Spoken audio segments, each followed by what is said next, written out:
ఈ మంచి అవకాశం నాకు దక్కినందుకు గర్వంగా భావిస్తున్నాను.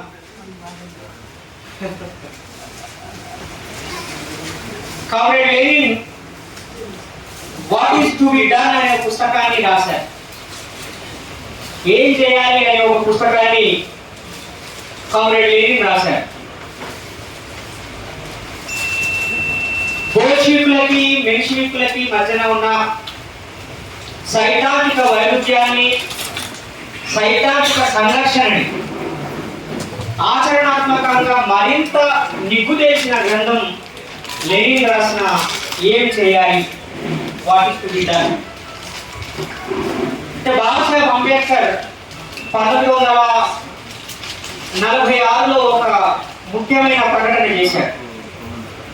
లెనిన్ ఇండియాలో పుట్టి ఉంటే తప్పకుండా ఆయన కుల నిర్మూలన కోసం పోరాడేవాడు అని ప్రకటించారు. లెనిన్ ఇండియాలో పుడితే ఏం చేసేవాడు బాబాసాహెబ్ అంబేద్కర్